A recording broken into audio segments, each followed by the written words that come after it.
Hi hello అందరికీ. ఇవాళైతే నేను ఒక కొత్త వెరైటీ చేస్తున్నానండి. అంటే నా ఛానల్లో నేను ఫస్ట్ టైం చేస్తున్నాను. మీరందరూ ఎప్పుడో ట్రై చేసేసి ఉంటారు అని అనుకుంటున్నాను.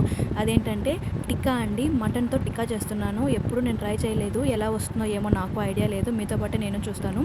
దానికోసం ఉప్పు, కారం, పసుపు, కొంచెం గరం మసాలా, మీరు ఏమేమి స్పైసెస్ అయితే మీ దగ్గర ఉన్నాయో వాటన్నింటిని ఈ టైంలో వేసుకొని బాగా మిక్స్ చేసుకోవాలి. ఉప్పు మాత్రం కొంచెం చూసి అడ్జస్ట్ చేసుకోండి. ఆ తర్వాత ఒక స్పూన్ వరకు ఆయిల్, అలాగే కొంచెం పెరుగు లేదంటే నిమ్మరసం అయినా యాడ్ చేసుకోవచ్చు. టేస్ట్ అయితే బాగుంటుంది. వీటన్నింటినీ వేసి మటన్ అయినా చికెన్ అయినా మీ దగ్గర ఏది ఉంటే దాన్ని చిన్న చిన్న పీసెస్గా మీడియం సైజులో, ఇవి కాల్చుకోవాలి కాబట్టి మనము మీడియం సైజెస్లో కట్ చేసి వాటిని తీసుకొని వచ్చి ఇందులో మనం ఆల్రెడీ పేస్ట్ లాగా చేసుకున్నాం కదా, వాటిలో బాగా వేసి మిక్స్ చేసుకొని ఒక హాఫ్ అన్ అవర్ వరకు అలాగే వదిలేయాలి.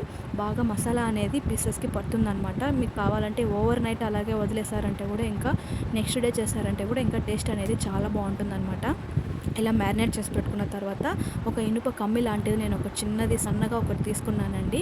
ఆల్రెడీ మనకు షాప్స్లో ఇలా టిక్కా చేయడానికి సపరేట్గా స్టిక్స్ అమ్ముతాయన్నమాట. నా దగ్గర అవి అవైలబుల్లో లేదు. అందుకని మా ఇంట్లో ఉన్న ఒక చిన్న కమ్మిని అయితే నేను తీసుకొని వాటికి ఈ పీసెస్ని అయితే అలాగే గుచ్చేసి నేను డైరెక్ట్గా స్టవ్ మీద కాల్చుకుంటున్నాను.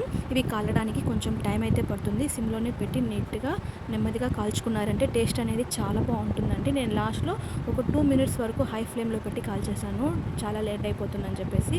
కానీ టేస్ట్ అయితే ఎక్సలెంట్గా వచ్చిందండి. అసలు నేనే ఎక్స్పెక్ట్ చేయలేదు ఇంత బాగా వస్తుందనేసి. మా వారు మా పాపకు పెట్టాను, ఎందుకంటే నేను చేయడమే కొంచెంగా ట్రై చేశాను. ఎక్కువగా ట్రై చేసి సరిగ్గా రాకపోతే మొత్తం వేస్ట్ అవుతుంది అని చెప్పేసి నిన్న తెచ్చిన దాంతోనే కొంచెం పీసెస్ అయితే ఎత్తి పెట్టుకొని నేను ఇవాళ ఇదైతే నేను ట్రై చేస్తున్నాను. ఇక్కడ మీరు చూస్తున్నారు కదా, మొత్తంగా అంతేనండి. వీటిలో కొంచెం గరం మసాలా కానీ నేనైతే చాట్ మసాలా యాడ్ చేసుకుని టేస్ట్ చూసాను. సూపర్గా ఉందండి. జ్యూసీగా అలాగే సాఫ్ట్గా బాగా కాలింది. ఆ స్మోకీ ఫ్లేవర్ అయితే ఇంకా సూపర్గా ఉందన్నమాట. అలాగే మీలో ఎవరైనా ఈ విధంగా ట్రై చేస్తుంటే మీకు ఎలా వచ్చింది అని నాకు తప్పకుండా కమెంట్ చేయండి. నాకైతే చాలా బాగా వచ్చిందండి. ఫస్ట్ టైం అన్నా కూడా టేస్ట్ అనేది సూపర్గా ఉందన్నమాట. వీడియో నచ్చిందంటే తప్పకుండా లైక్ చేయండి, ఛానల్ని సబ్స్క్రైబ్ చేసుకోండి. అలాగే మరిన్ని కుకింగ్ వీడియోస్ మన ఛానల్లో చాలా ఉన్నాయండి. ఇంట్రెస్ట్ ఉండే వాళ్ళు ఒకసారి వెళ్ళి చెక్ చేయండి. Thank you for watching. Bye bye guys. See you next video. Next ఎలాంటి వీడియో కావాలో నాకు కమెంట్ చేయండి.